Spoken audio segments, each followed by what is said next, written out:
Okay, everyone, I am well aware that Malcolm X said some horrible and disgusting things during his life.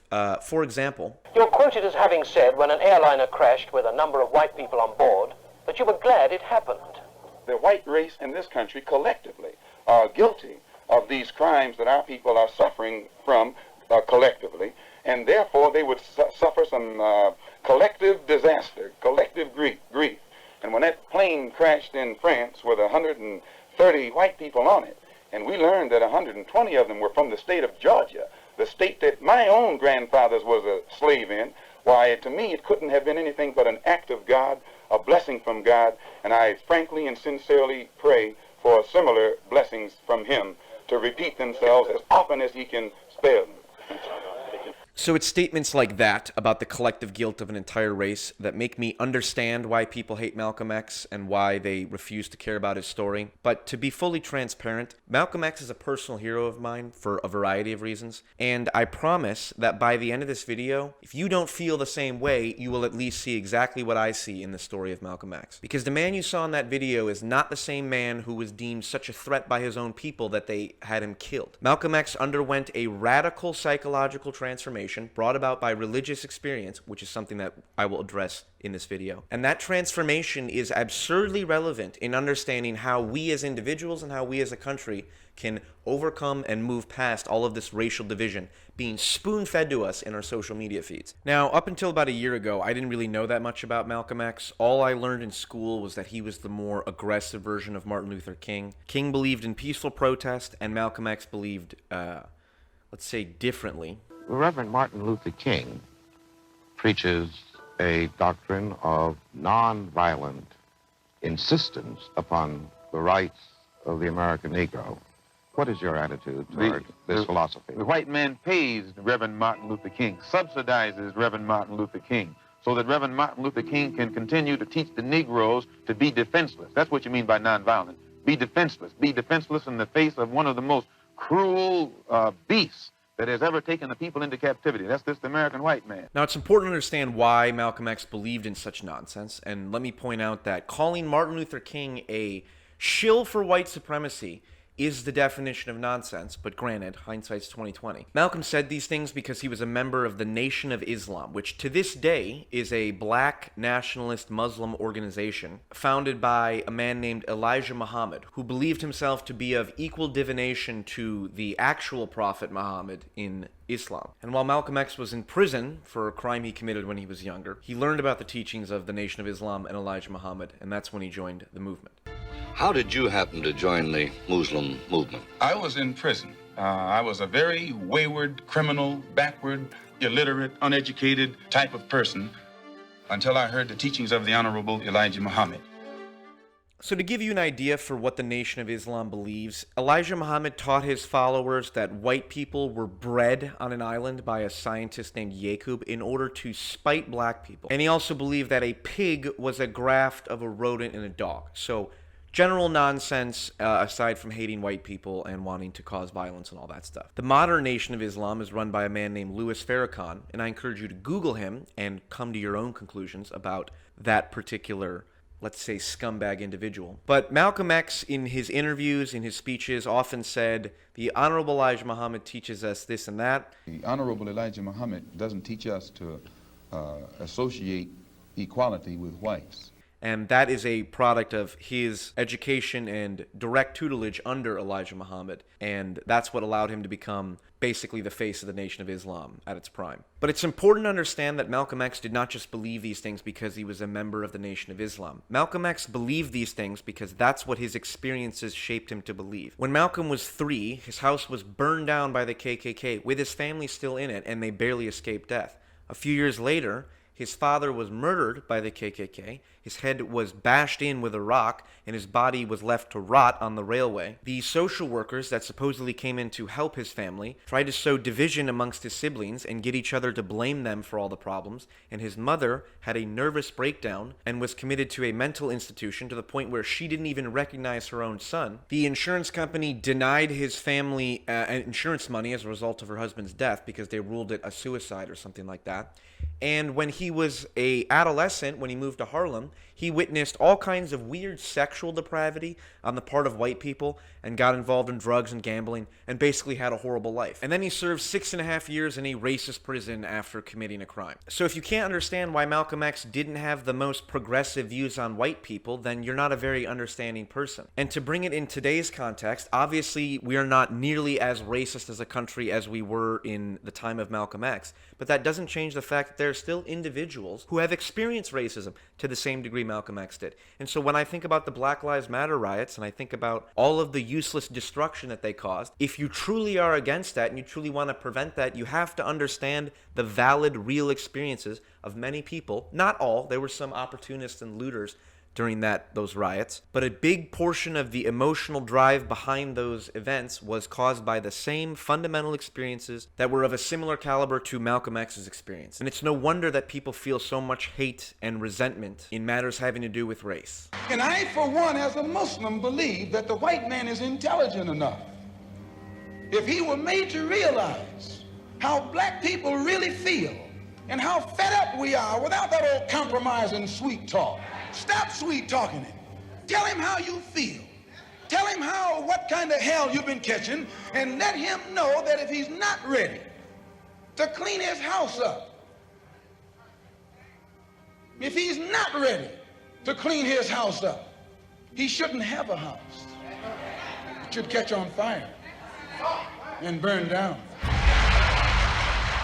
Now, the hate that Malcolm X cultivated, the experience that he had, caused him to believe in what he was most famous for, along with the Nation of Islam, which was the political solution of separation. He believed that black and white people were too fundamentally different, they couldn't get along, that the only way that both could have peace is if black people had their own separate nation entirely. We are for separation, not segregation. Segregation, as we're taught by the Honorable Elijah Muhammad, is that which is forced upon inferiors by superiors.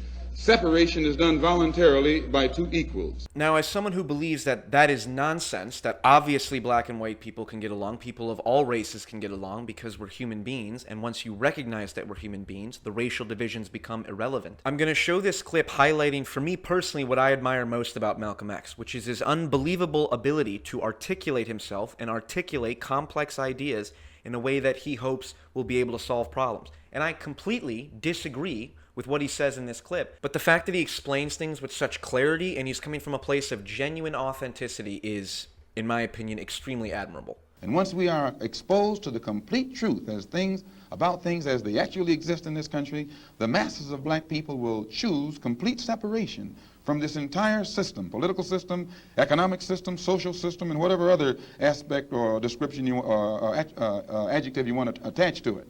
Let us go back home to our own people, live among our own kind, and solve our own problems ourselves. And if the white man doesn't want us to go back to our own people and live in our own country, then since we can't get along together in peace on this country with white people, let us separate part of this continent, migrate to that separate territory, let the government give us everything we need to establish our own independent economic system and society, and thereby we'll be able to solve our own problems ourselves and prove that we are human beings and a part of the human family and can do for ourselves what other humans have done for themselves. And then we'll be able to stop blaming the white man for what he has done and stop begging the white man to solve our problems. We'll be able to solve our problems ourselves. Now, I spoke about the transformation that Malcolm X underwent and how he changed his mind entirely on this, because behind the scenes of all these speeches and interviews, Malcolm X had a falling out with Elijah Muhammad. Elijah Muhammad was a fraud. He had affairs with his secretaries and had like 6 illegitimate children. And Malcolm, who actually believed in the solutions he was fighting for, became frustrated with Elijah Muhammad, who wasn't even living up to the values he preached to his followers. And after JFK was shot and Malcolm X said something very offensive, the Nation of Islam silenced him, and Malcolm X decided that that was enough. He was done with the Nation of Islam. And so, still having faith in his beliefs as a Muslim, Malcolm decided it was time to take a pilgrimage to Mecca. And it is there, in Mecca, that he had a complete change of heart, that he witnessed among people of all colors a unity under God. I have never before seen sincere and true brotherhood practiced by all colors together, irrespective of their color. You may be shocked by these words coming from me, but on this pilgrimage, what I have seen and experienced has forced me to rearrange much of my thought patterns previously held, and to toss aside some of my previous conclusions. And it is this spirit, this idea, that I think is so relevant and so critical in understanding how to rise above the racial division. Listen to what he said. Listen to how he sounds after his return from Mecca. Today I'm speaking for myself. Formerly I spoke for Elijah Muhammad. And everything I said was, Elijah Muhammad teaches us thus and so. I'm speaking now from what I think, from what I have seen, from what I have analyzed, and the conclusions that I have reached. And this is what I had to become aware of on my pilgrimage to Mecca. I could see then that there are many white people in this country who will side with the Negro in whatever he has to do to protect himself. It's not a case of being good and bad, good or bad blacks and whites.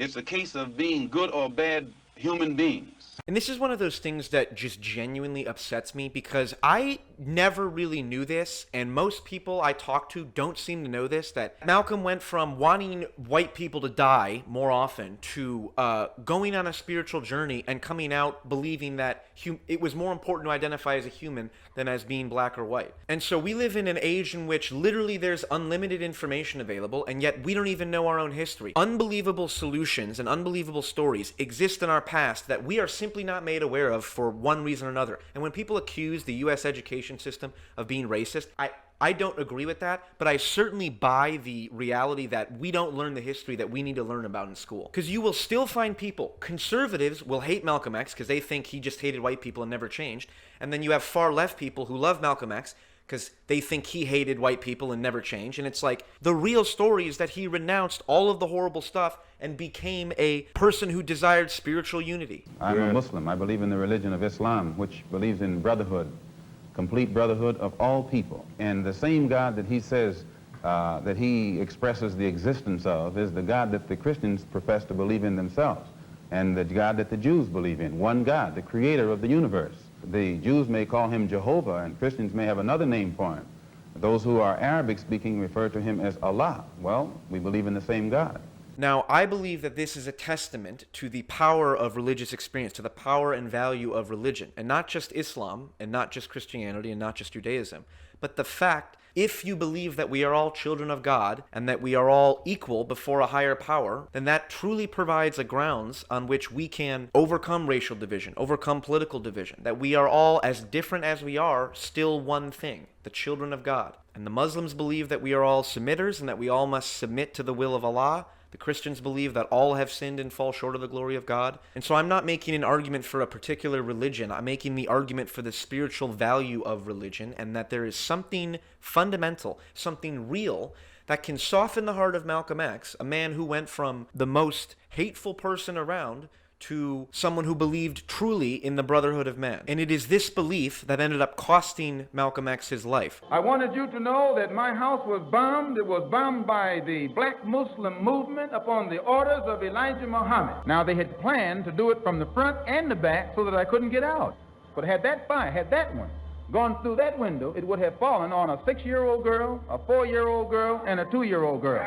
And not long after that speech, the Nation of Islam shot and killed Malcolm X at the Audubon Ballroom sometime later. And so let me end this video with this plea to you in the here and now. There is too much horrible shit going on in the world for us to constantly be focused on what divides us. And I'm not pretending that race isn't relevant, but if I'm speaking from my personal perspective, I don't care about anyone's race. I never have, and no one is ever going to make me. I don't care that you're black or that you're Asian. I care that you might have experienced discrimination on the basis of something you can't control, that you were a victim of police brutality, or if you walk into a room, you immediately internalize a difference from everybody in that room based solely on a physical characteristic. That's what matters to me, not what color you are, not the fact that you are a different race. So the next time that you are fed yet another image, another video of a racial incident, an example of one human being acting horribly towards another human being, you remember the words of a man who overcame that hate and preached a message of love and unity, a message that is more relevant now than it has ever been. The young generation of whites, blacks, browns, whatever else there is, you're living at a time of extremism, a time of revolution, a time when there's got to be a change. People in power have misused it, and I, for one, will join in with anyone, don't care what color you are, as long as you want to change this miserable condition that exists on this earth.